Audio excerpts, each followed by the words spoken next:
Hello, everyone. Welcome to The Wire, our last for the year. Here we are, 1st of December. It all gets real now, doesn't it? It all gets real. We're going to see we finish off the lists and we rush to get things done before the end of the year. Many things we put off to next year. There's that whole period where I'm told nothing can happen in December and January. Just write those months off. Apparently, nothing happens. It's not true, is it? There's a lot going on. So I welcome you here. Thanks for spending this time with us. Our special guest will arrive shortly, I am sure, or I'll get some sort of frantic message saying, "Mama." So either way, we'll have Sue either today or next meeting. She'll be here to meet and greet you. Privacy and confidentiality is what we're on about today. But firstly, let's acknowledge the traditional custodians of First Nations peoples of the lands that we are on.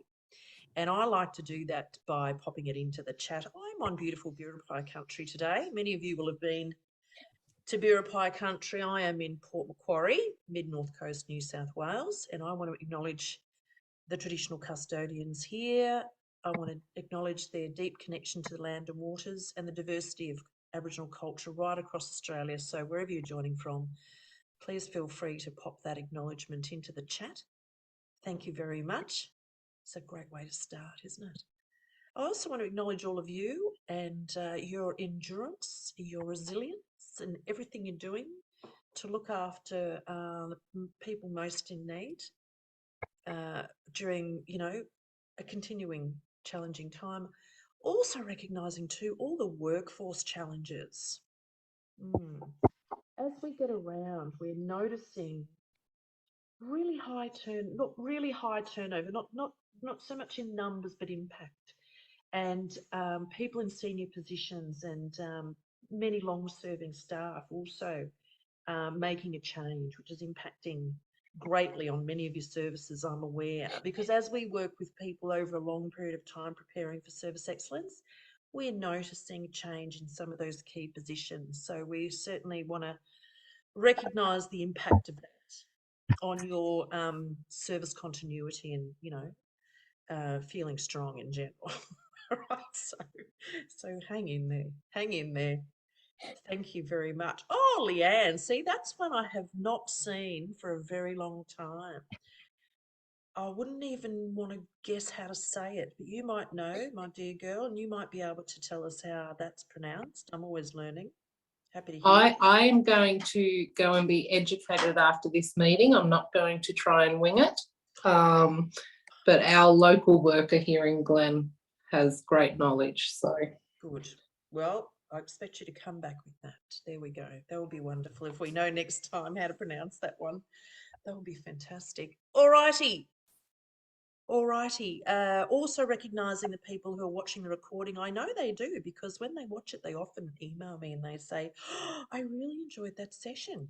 There we go. We're changing the time slightly next year because we think we might be missing out on some people who've got some caring responsibilities. So we're moving it, what do we say, forward to 2 o'clock instead of 3 to see if we give people who need to nick off and pick up the youngers a bit of an opportunity to attend. So that's our little effort at improving. All right, questions, comments can come at any time. You know that I'm going to try and make it interesting and engaging. And so that relies on you telling us what's happening in your organisations as well. So questions, I'll be asking you questions and feel free to jump in. Feel free to jump in. I'm sharing my screen with you today because I did make a bit of an effort in between having lunch with my mum and meeting with you on, making it look beautiful for you. Here we go. What is the service excellence requirements around privacy and confidentiality? The first thing I wanted to understand is what is the difference between privacy and confidentiality? Because they're used together, which means they must mean different things. Though same, but different. So what I found out is that privacy has legislation around it, whereas confidentiality doesn't. Oh, see? So confidentiality, the sorts of things that an organisation will keep confidential, is written into a contract or an agreement. It's decided between the parties, whereas privacy is governed by legislation. And there's Commonwealth legislation and there's state legislation. So whichever state you're in, you need to have a look. Today I'm showing you what I found out about New South Wales legislation because that's most of our On the Wire participants, but there's also some references to South Australia as well. Okie dokie. So isn't that interesting? So the sorts of things that an organisation such as your employer could agree to keep confidential must be written into a contract or an agreement or some sort of policy protocol standard. Yeah, so that's the only way that it provides you with any level of protection. So the Privacy Act provides a higher level of protection. Yes, both for you as an employee and for the clients that you work with. So what we do at Highwire is we agree in our service agreement to keep information that you share with us, such as the evidence that you share with us, confidential. So we don't use it for any other purposes except for making our assessment. So that's a commitment that we make to you. We also make that commitment to anybody that we interview. So this is important because when we make a statement like that to an interviewee, as an assessor, we say, what you tell us here in this interview is confidential. We won't be sharing it with anyone. What we are gathering is themes. So, for example, we don't make a note that Liska said that, the chair of the board is, arrogant and, should be stood down. We don't put that in our report. We're just looking to collect themes that we can use in our report to support our judgment of you against a particular standard. Yes. All right. So to that end, we also destroy our notes. We don't keep our notes. So I keep an electronic note taker, but I don't keep any written notes. I destroy them. And the way that I destroy them is in a shredder. So that's our practice at Highwire, but we do keep a note taker, which is an electronic copy of the notes. And well, we don't have a length of time that we would keep those, but sometimes the report can be called into question through the auditing phase by the Service Excellence Office. Like they might write to us even 6 months later. They might write to us and say, oh, we just need you to confirm that you did see this whilst you were on site. And that's a very interesting scenario. It doesn't happen often, but it has happened to us. And it might be this. I'll give you an example of how this scenario might come up. So let's just say that an organisation was accredited, and then a contract manager in a government department has an issue with that funded organisation. Right? Issue could be anything, right? And their question comes into their head.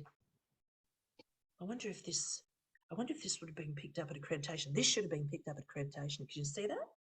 And they might then ask us for evidence that we checked. Let's say it's police checks, or did we check that every client, gave consent? All these kind of notifiable type things. Yeah. So our report. So we do keep our note taker, which is a sort of a table that we use to take our notes in. We do keep that.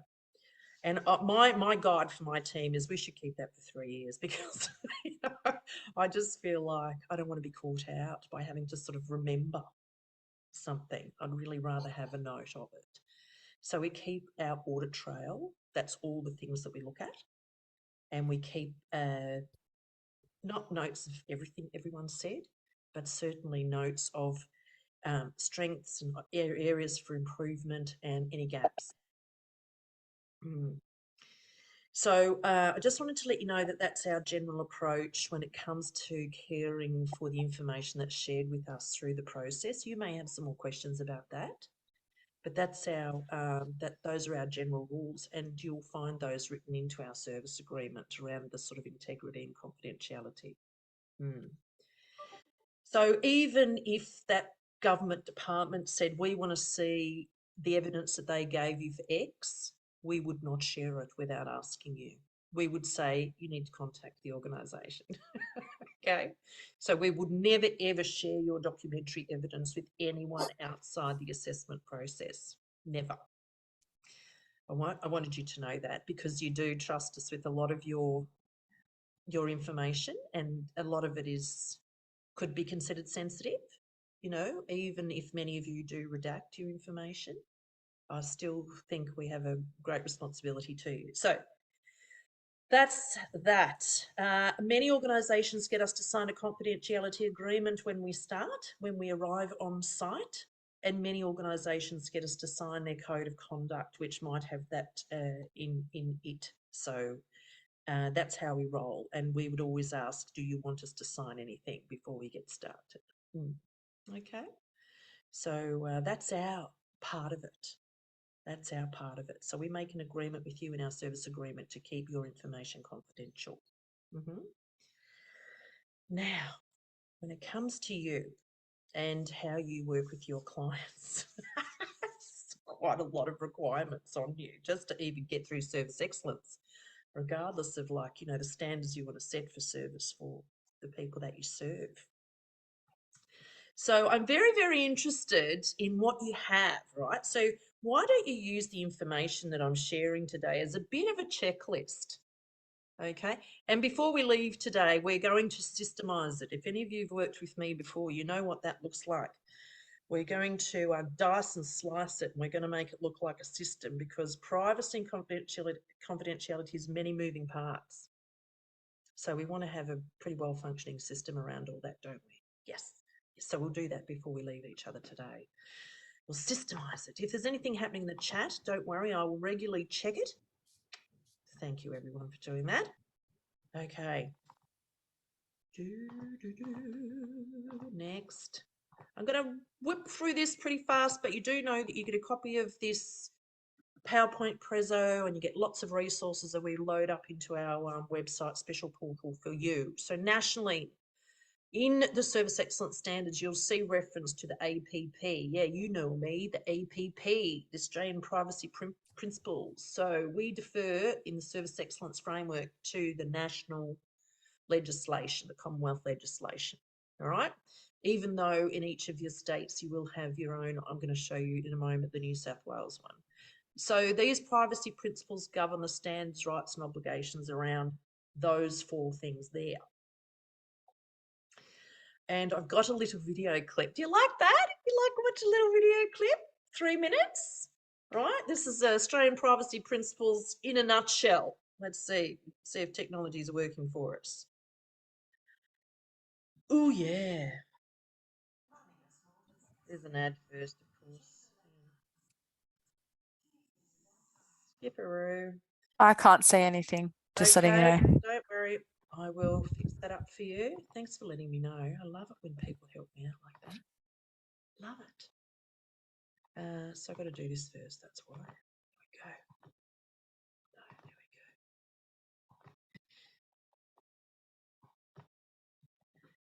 we go. Whip. In this video, we're going to look at the main legislation itself in summary form. So here's a brief introduction to the Australian Privacy Principles. As you go through the rest of the course, we'll cover these principles in more detail. You'll see that there are 13 principles organised into 5 basic sections. The general section consists of Principles 1 and 2.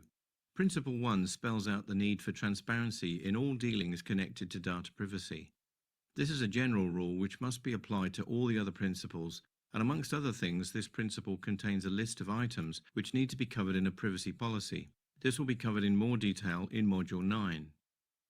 Principle 2 is about anonymity and pseudonymity, and this states that an individual has the right to hide their identity by dealing with an organisation anonymously or using a pseudonym. The law also states that this right is no longer valid once it becomes impractical for an organisation to provide services and process payment, etc.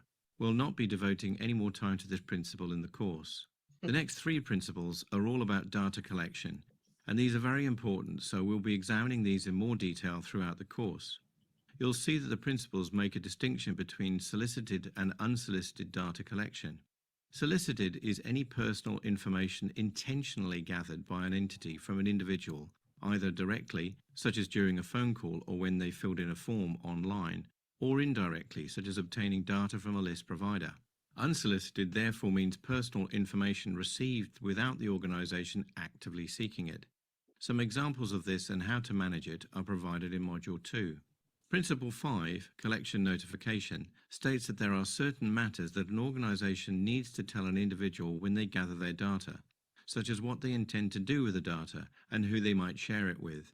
This applies to both solicited and unsolicited data, and data gathered directly and indirectly. So clearly you need to notify people in different ways depending on how the data was gathered. Moving on to the use of data, Principle 6 is all about disclosure. In other words, what is acceptable in terms of sharing or disclosing the data with another entity.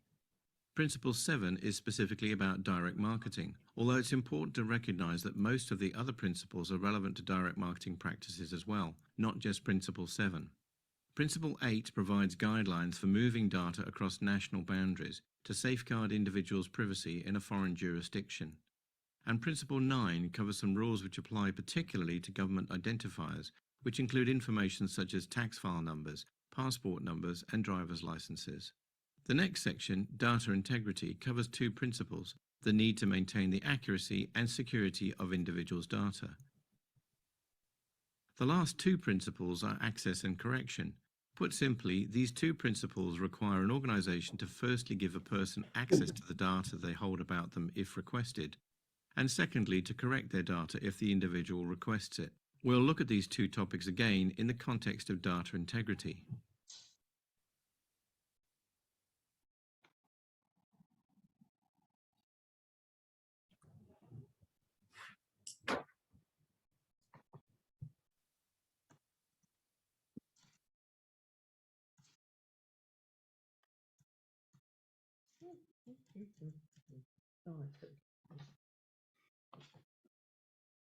There you go. There you go, a little snapshot. I've also got a handout, which is a poster, which has got all those privacy principles on it. So I think helpful in terms of developing your privacy policy or reviewing your privacy policy and ensuring that those sort of elements, those sort of standards are covered in your privacy policy in some way.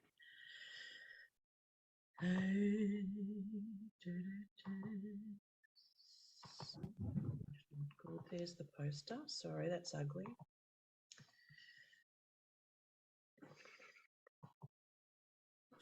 There you go. Put that on your wall. Beautiful. Information sharing guidelines are very important too, and the Service Excellence Glossary talks about information sharing guidelines as those exemption guidelines from the Privacy Act. So it's where you will be sharing information, that you should have information sharing guidelines or protocols implemented alongside of your policy, your privacy policy. So it talks about when you'll need to share information without consent and how you will manage that. So both New South Wales and South Australia have excellent guidance around this. There's information sharing guidelines here, Department of Premier and Cabinet, South Australia. Now, this one is the most detailed sort of policy guidance I've ever come across in my life. I'll show you. I think it's about 53 pages, and it's fabulously detailed, but it's OTT in my world. It's over the top. But if you've got a privacy officer, they might love to get through those 53 pages and start developing up some information sharing protocols. The ones that are in New South Wales are a lot easier to grapple with, and the ones that are attached to your specialist homelessness services guidelines are also excellent. So we've included those for you in resources that we're sharing. But I just wanted to say that one from South Australia, it's fabulously detailed. The Information and Privacy Commission in New South Wales has 12 Information Protection Principles, or IPPs. and the information protection principles for the public as the link that you want to click on there. So it has some really good guidance there for you. I'm going to have a look at that in just a moment, but I wanted to get you talking. I wanted to ask you about, when it comes to client information, what do you think are some of the basics? Like, what are you thinking about when it comes to protecting information that clients share with you? What are your basics? Basic rules. Consents are number one. Consent. And what about consent? Like, what about gaining it and what they sign? What are the sorts of rules around that, do you think? Do they have to sign? What are your thoughts about that? What are they giving you consent to do? Yeah, so our consent form is kind of multi-layered because it's consent to access their information, consent to store their information, consent to share their information, and who we would be sharing it with. Thank you. That's excellent. Who we would be sharing it with. And what about information that we might give clients to tell them what would happen if they don't want to give their consent? Do we have a bit of a spiel about that? What if a client says, I don't want to give you my consent? What happens then? I don't know if we've got it actually scripted, but we do talk to them about how it limits us and what we can help them with. Yeah, great. Great. Anyone else? Come on, share with me. What do you think are the basics, or what do you consider to be the basics in your organisation around this client information? We're very similar to what was just raised. It's around discussion on moving forward and how much, we can support them without that consent. Yep. Good on you. Good on you. And maybe let's elaborate on the sorts of things that we might be sharing with clients about how the information is used.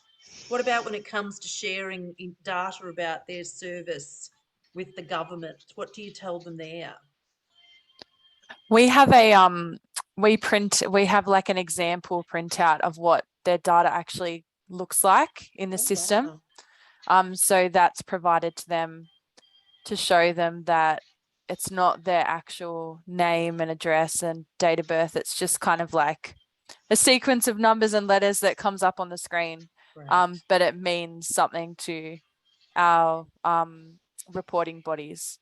So yeah, we provide them that. And also I think it's really important to explain what consent means, and that they can withdraw it at any time, who has access to the information, and being honest about that. And also talking about when, like, for example, we work with families. So, if records are subpoenaed for court or under a Chapter 16A, the welfare of the children, we actually have to, because that's above consent, we have to provide that for the safety of the children. So, explaining that we're mandatory reporters and all that sort of stuff, I think is really important for our clients to know their rights. And yeah. Great.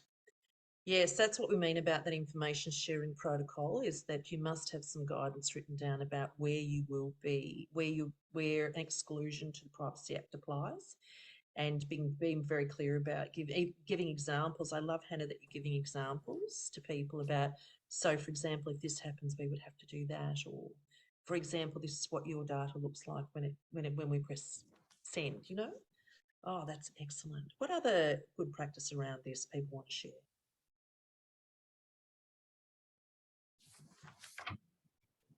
I have got a list of the basics, but I feel like we covered it as a group. Very, very impressed. Let's have a look at the basics.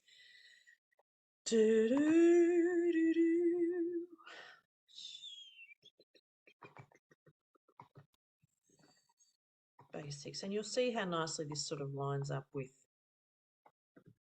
the what's in the Service Excellence Evidence Guide. So the SHS must gain their consent to record, store and share information. So recording it, storing it and sharing it. So you must have some section on your consent form that talks about those things specifically.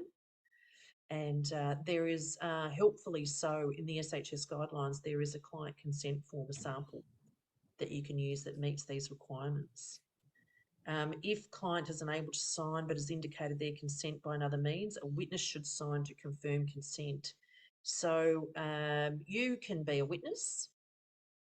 All right. So if you say, if we're looking at your SIMS, for example, we're looking at your client records management system and we can't see consent there, but you might say to me, oh yeah, but we get it verbally, then there should still be something signed somewhere to say that verbal consent's been given. Okey-doke. So where an assessment, for example, takes place over the phone, the client must consent to the information being recorded. So if you're taking notes into a computer or you're writing notes down, they must give their consent for you to do that. Yeah. Where the client doesn't have capacity to give consent, then a guardian or an authorised person can be sought to act on their behalf. A couple more over here. These are guidelines in compliance with the privacy principles, so you can be, safe to have a look at these. The client can withdraw their consent at any time, and they have to be made aware of that right and that process. I've put the next one in red because, and also the withdrawal of consent must be in writing. That's interesting, isn't it? So you have to have a written record of that withdrawal of consent. And I really didn't understand this clause, but because I found it contradictory. But have a read of that one in red and tell me what you think.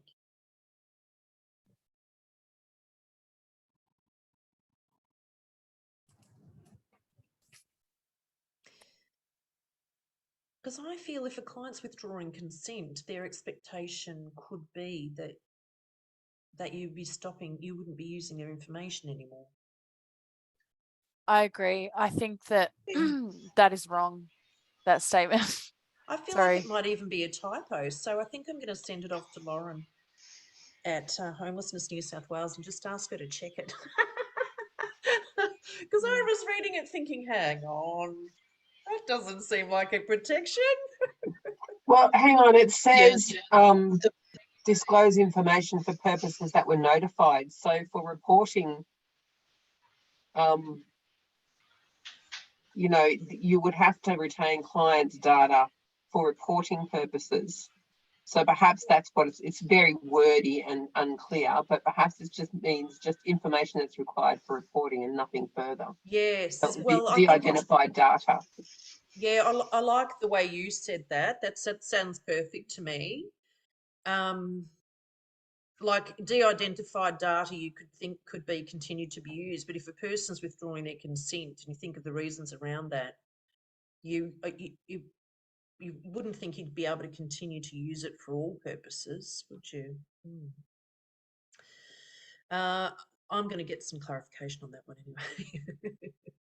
A client's personal information must not be used by your organisation for a different purpose to that agreed with the client.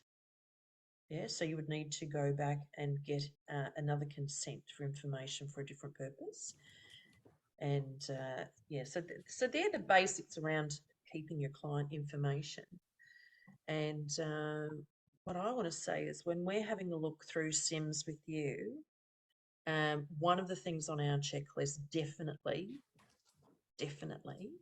is to have a look for consent. So we will always expect that you have it somewhere in your client records management system, and we will have a look at the parameters, under which you're asking for consent to. So have you been clear about what the information's used for? Have you been clear even about, the length that information, that consent goes for? So is it only for the period that you're going to be with that service or in that accommodation or what have you? So that needs to be explicit as well. So if it's just a couple of lines and a signature, that really wouldn't cut it, I want to say.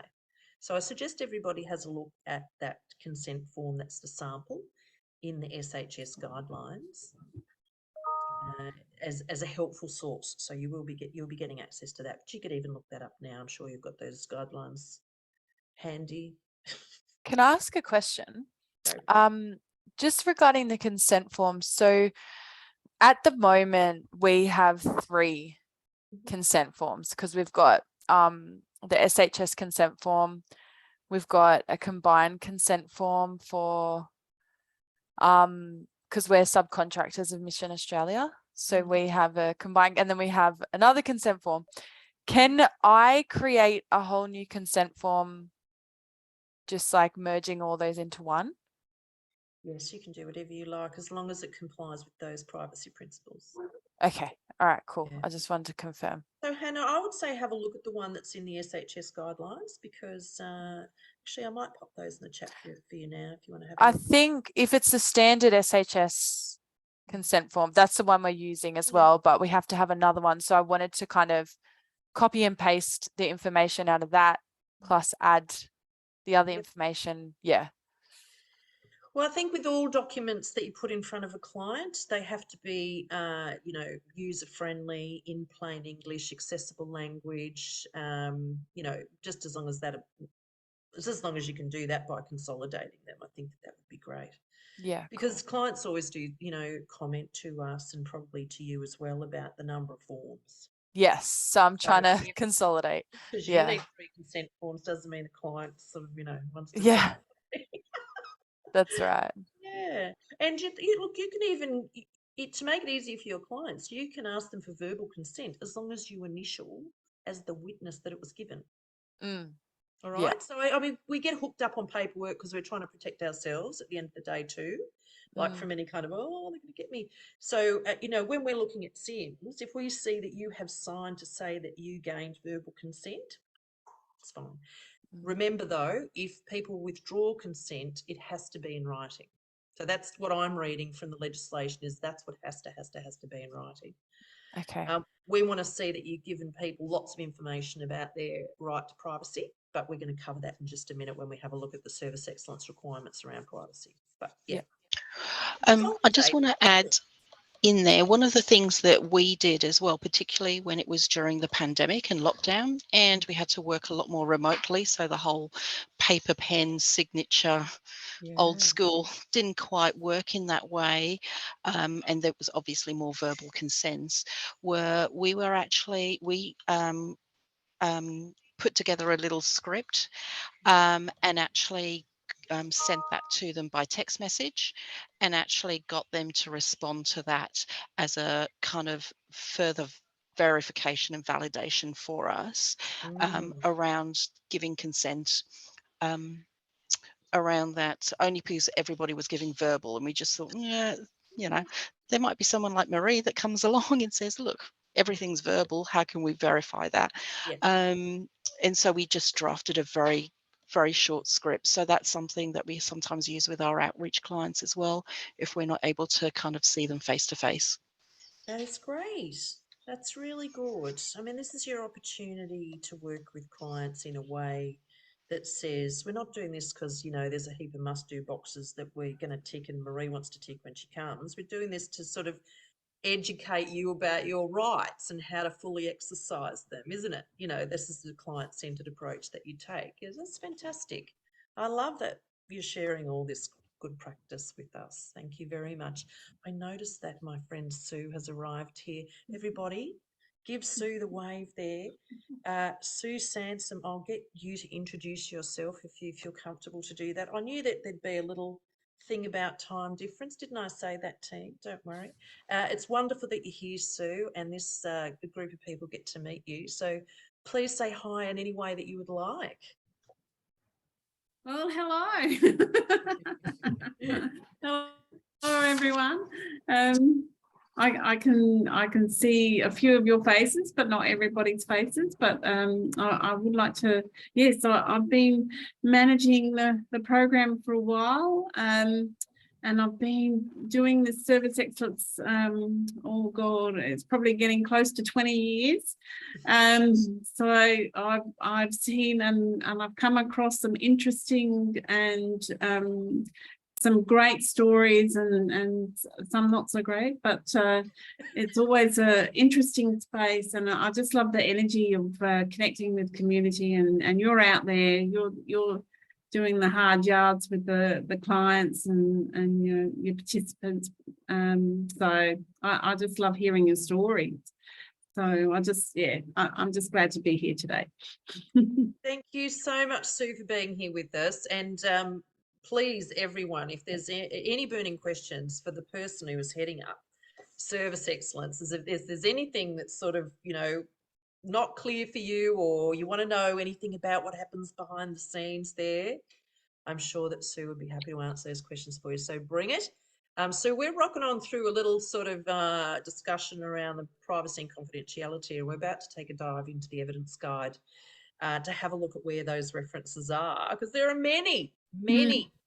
And I've also talked a little bit about our role in looking after and protecting information as the assessor. But Sue, maybe you can say, when we send the report off to you, so everyone who's here that has been accredited, wave to me, wave to Sue, because we've got Bernardo's here. So Sue will have received your report, and her team will, there's a whole range of steps that Sue and her team go through when they receive the report. So if there's anything about confidentiality, Sue, that they wanted to connect with, that would be great. Danella is at Tamworth Family Support Service. They were part of the pilot group, so you've received their report. Nisha with Domestic Violence Service Management New South Wales, so you've received their report. So there we go. This is where it all gets sent. And then what happens, Sue? How do you after it? So first of all, well done for those who've achieved accreditation.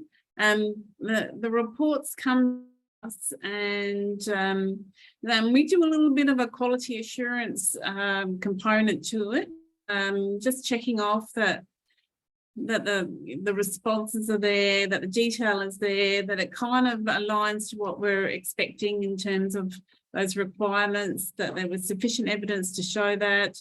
And then it gets kept into our records management system, and we don't share with anyone. Let me just say, it's caught in a very isolated risk man, or well, it's objective, but and even if Department of Communities and Justice wanted to get a copy of it, they can't, because we always say that well, actually you need to go back to the organisation and actually ask and request that that report from them, so that you're fully conversant that the DCJ have got the information. So it's not quite as safe, but you know, it is pretty much in that safety box. Very conscious now of what you do with, you know, people's information, and we don't keep any, you know, sometimes there's self-assessment sent to us, and we don't keep any of that. That gets sent back to you. Sometimes evidence, you know, some key documents have been sent to us. We don't keep any of that. That goes back to you. So we keep a record of your report, and any of the forms that you've had to send or emails, that we keep a record of. But that's it, yeah. Thank you, Sue. Danella, you've raised your hand there for a question. Oh, no, just to say hello. Oh, that's lovely. We'll Hi, keep it up, girl. I'm waving. That's good. All righty, let's get back on here. We were talking about the basics about looking after our clients' information, and we shared some really good practice. So their standard one around the SHS guidance talks about promoting, upholding and exercising rights, right? So promoting rights, upholding rights, exercising rights. There's quite a bit there about meeting that standard with regard to your privacy and confidentiality, what you've got documented. And there's the protocol that we're talking about with regard to information sharing as well. So that protocol, I'm seeing quite a lot of reference to that throughout the SHS guidance, right? So I'd suggest if you're writing anything about information sharing that you reference that. So shall we have a look at, just clicking back here to the service excellence requirements. I found 20 references to privacy in the evidence guide.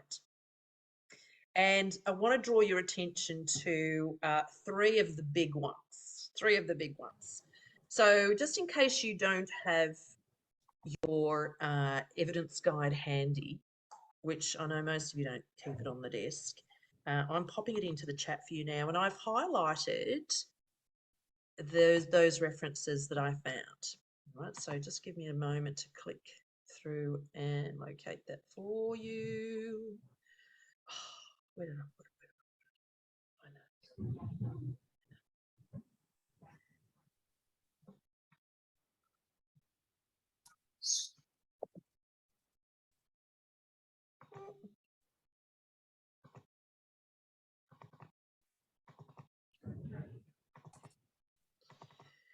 Here we go, because I know that you like to follow along. And what I'll do is I'll see who can get most quickly to this reference. Unmute yourself and read it out. Are you ready? The first reference that we want to look up is Policies and Procedures 2.2.7. Off you go. First person to read out that indicator. Sue? No, because you probably know it off by heart. Right? So no cheating. The Policies and Procedures Standard, which is Standard 2. What does 2.2.7 say?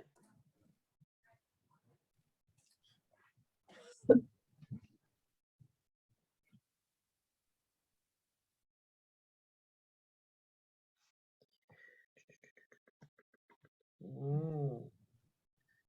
Who's going to get it? 2.2.7. Maybe I'll have to see if I can beat you. Ooh.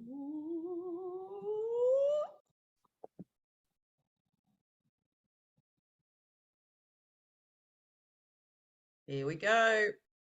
I've got it here, 2.2.7. You get ready with the next one. I'll give you the drum on the next one so you can look it up and you can be a winner. It's 6.1.7, the next one. Okay, 2.2.7 says privacy and confidentiality principles are consistent with the Australian privacy principles and applied in the collection, storage, use and disclosure of personal information and related records. So that is really all about your formally approved privacy policy. And your privacy policy needs to talk about collection, storage, use and disclosure. All right, so how all that is done. So that's a big one. So we'll always be looking at your privacy policy and ensuring that it references those elements. Yeah. Okay, who's going to beat me to it? 6.1.7. Who wants to read out what that one is?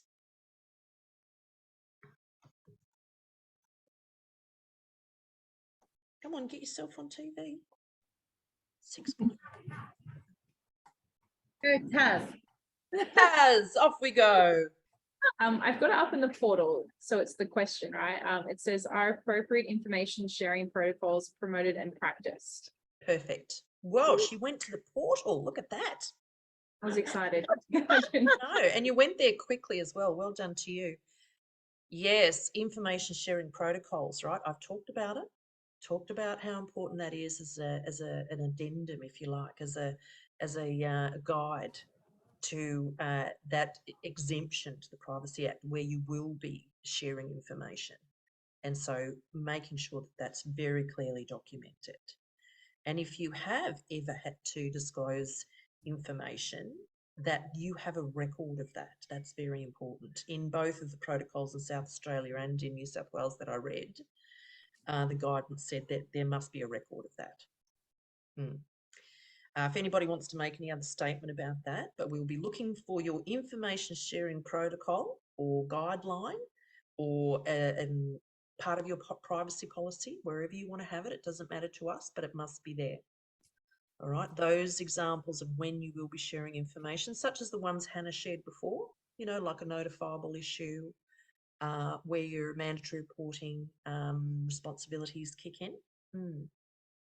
Okay, so that's a very important one across these ones. Okay, next one. The next biggie around privacy is 8.1.3. Let's go. We're beating Taz. Let's see if anybody's beating Taz. 8.1.3.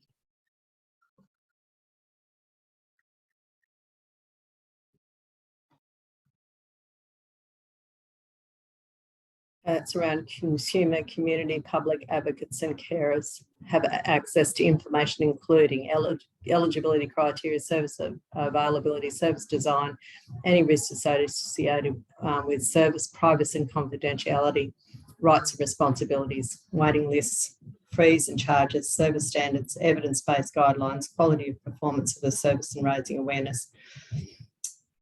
It's a big one, Danella. Thanks It's for a big, tackling that. it's a big one. It's a big one. Thank you for tackling that. So when we have a look at your beautiful information kit or, you know, welcome handbook or wherever it is that you're documenting all the things that you want your clients to know about whilst they're in your service, we will look specifically for where you are sharing information about their right to privacy and confidentiality. Remembering privacy and confidentiality are different.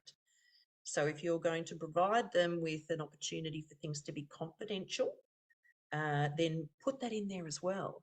If you're going to be saying to them things like nobody will come into your room or you can expect to keep your things safe and private, put that in there too.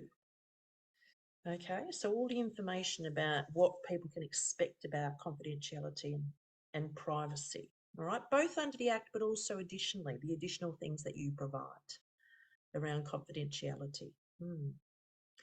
Some organisations have some beautifully detailed protocols for residents who might be in, I'm going to say a refuge, but you know what I mean, like a residential setting, and some guidance such as posters on the wall about, you know, you might hear people saying things or sharing things or, you know, and how to treat that information.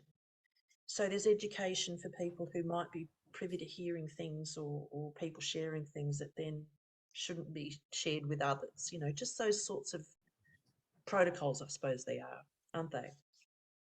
Yeah, not necessarily like legislation, but more about how we can look after each other in this space. Yeah, I've loved it when I've seen that. I saw one that was just 3 lines once. It just said, what you hear here stays here, or something like that. Like just really simple sorts of messages about let's provide an extra layer of protection if we can. Yeah. So those sorts of things are meaningful. So when you have a look in the evidence, you'll see those 20 references to privacy. I suggest you know, have a good look at them all. They're all highlighted for you anyway. So I want you to use that to check your current privacy policy. We will definitely look for a privacy policy. That's one of the ones we go, oh, where is it? Where is it? Where is it? Must have. We'll definitely look for consent when we go through SIMS. We'll definitely look for how you share information about privacy and confidentiality with your clients. And we'll definitely ask them. And we're a bit sneaky, I suppose, in the way that we ask this question, because this is how we ask it. Do you remember when you began your time with the service, if you had to sign any forms? And mostly they go, oh, yeah, yes, yeah, you have to sign a few things. I say, do you remember what those forms are about? And most of them, this is thrilling for us, because most of them say, oh, yeah, you've got to sign a consent thingy. Yeah, you've got to sign a consent thingy. And so we've never really had a situation where people have not really known, you know, what protections are offered to them. It's really a nice thing that comes out of that discussion. I'll say, too much paperwork, do you think, or just the right amount? What were your thoughts about the amount of paperwork? And they say, oh no, they explained everything. You know, so we understand that along with signing things, people are getting quite a lot of information verbally, you know, which is a practice, you know, that we love to see, and the clients confirm that. Yes, and if they go blur, a bit blank and there's crickets, we say, do you remember signing a consent form? That means giving them permission to look after your information that you share with them, you know, such as type things about you into the computer. Oh, yeah, that, yeah. No, and we'll ask them, do you feel, how do you feel about the job that they're doing looking after your information? And, you know, people generally tell us they feel very confident about that. So that's sort of how we go about it. Does that feel okay to you? Should we systemize it now? Because we know, don't we? We know when there's many moving parts, it's good to have a system around it. So here we go. I'm sharing my screen. Last little bit. Don't forget to think up some really good questions for Sue. We've done that. We've done that. We've done that. Here we go. Here we go. So today's system that we're working on is a system around providing privacy and confidentiality and maybe meeting all those requirements of the APP. The APP, yeah, you know me. All right, so we know with any good system, everything to do with, today it's privacy and confidentiality, is going to be documented. So to help you out, we have put some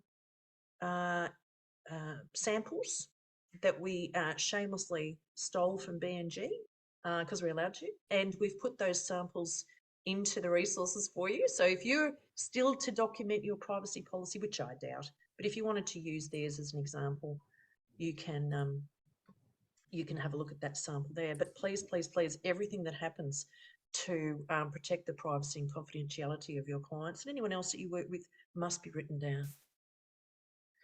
And everything that's written down there must be delegated to someone, every part. So some of this you will have delegated. Some organisations have a privacy officer. Margie, I'm thinking Bernardo's might be of that size, and Tamworth Family Support might be of that size, that a privacy officer is someone who makes sure that all of the practice is aligned with that legislation. So that person might be delegated some responsibilities at that top level. The managers will be delegated responsibility probably for checking that consent has been gained and that it complies, yeah. And the frontline workers will probably be delegated the responsibility to make sure clients know about their consent, etc., etc. So every part of maintaining this compliance must be delegated.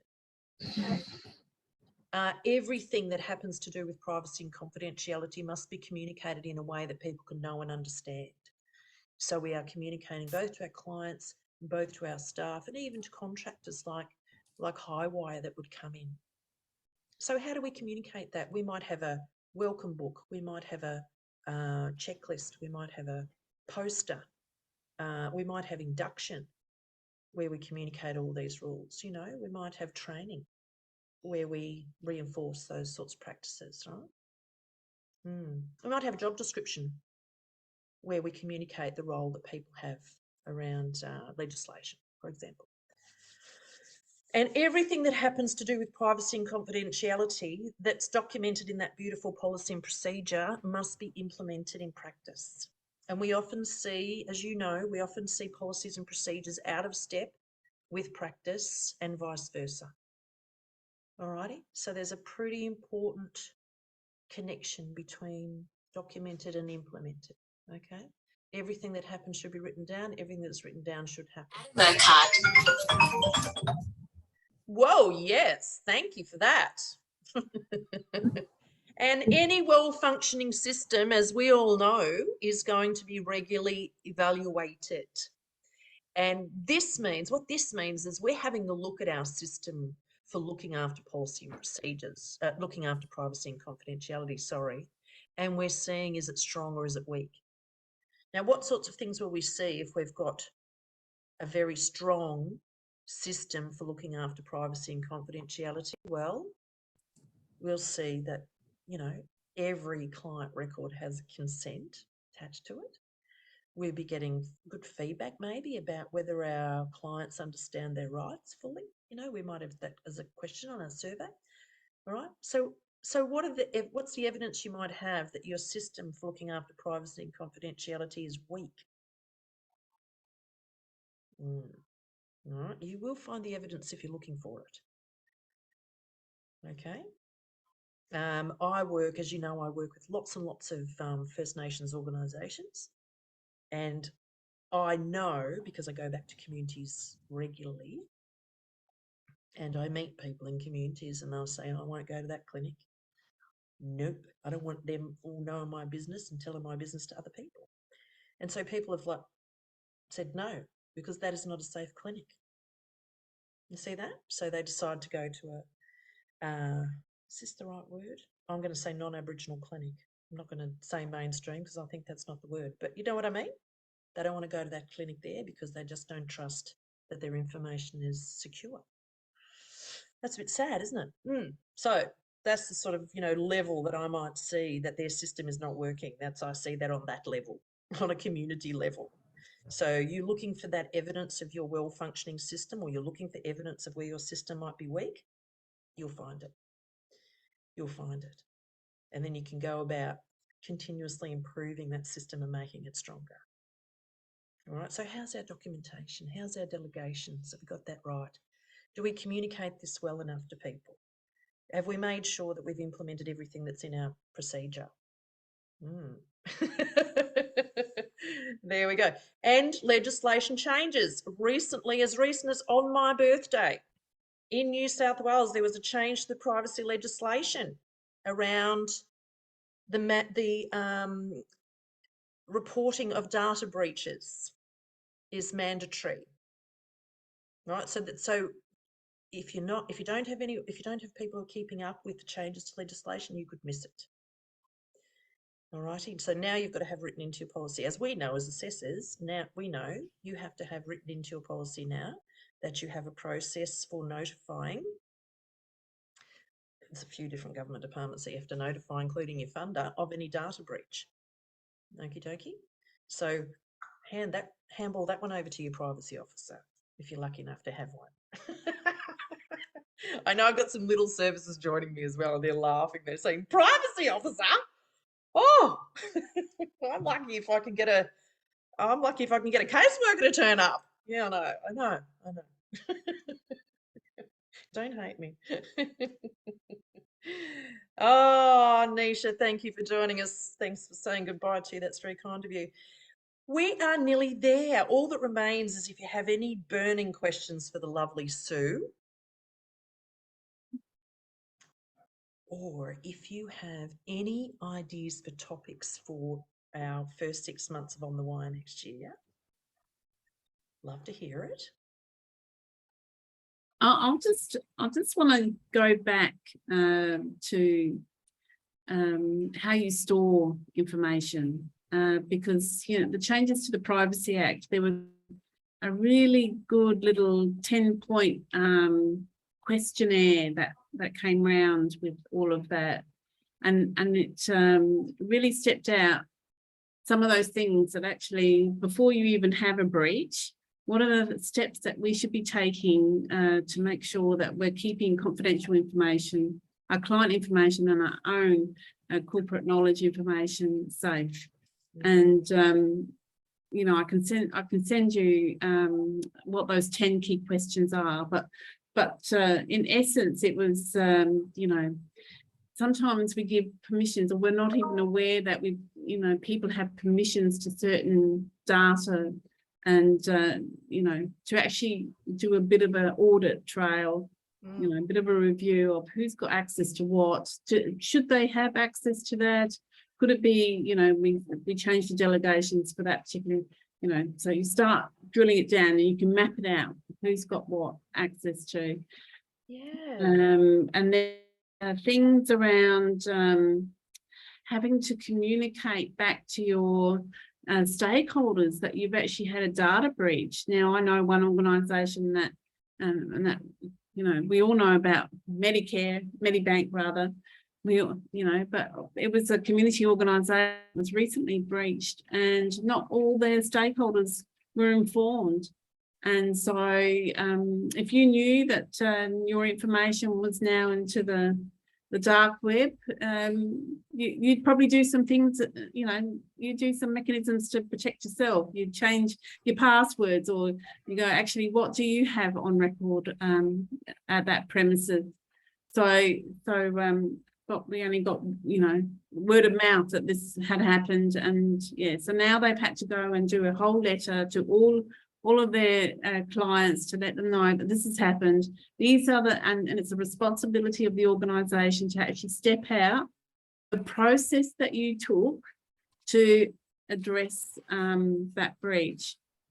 But then, do you actually already have a response plan? Have you got, had someone hacking into your system? Do you already have a bit of a response plan of how you're going to do that? Who's involved? Who's going to be responsible for it? Who's going to be the one that's going to communicate to the media and to stakeholders? So it's it's a really good set of 10 questions, and I'll flick it to you just to use that as a bit of a lens to try and get yourself, you know, strengthen your systems and give that reassurance to your clients that, you know, you've got good systems in place to protect their data, their information. So that would be so helpful, much appreciated, very practical tool by the sounds of it. It's reminded me about in data and knowledge standard, there's a whole heap about your cybersecurity system and training. So, you know, this might be a topic we revisit again, because cybersecurity is quite a sort of new thing for many organisations, not brand new, but we're challenged with it in terms of, you know, what do we have to do? What should we show? What's the minimum, or what would be good practice? So we'll do a topic on cybersecurity in the future around, you know, just around the ways that you might be able to work together on that to protect yourself. I know some organisations have done some exemplary work, so we might see if we can find some of those people and bring them along. So Sue, yes, if you could send that, because what we do is share those resources. The resources that you're getting this week, we've got a information privacy information guide, sorry, like a guide to the sorts of policies and procedures that you could have in place to meet the various legislation around information privacy. It's not just the Privacy Act, because it's the Records Act and it's the Fair Work Act and lots of other sorts of things as well. So that's a really good resource. We've got a sample privacy policy. We've got the good practice guidelines where I've highlighted the privacy sections that apply to your specialist homelessness services. And we're going to have that one that Sue just spoke about as well. And all of the information we've shared with you today, we've got the references in the PowerPoint slide as well. So you can click into those if you would like to. Team, all that remains, I think, is to say Merry Christmas. Is that all right? It's too early? Is it a bit? No, because I won't be seeing you, some of you, again this year. So I just want to thank you for everything, all your smiles and support throughout the year.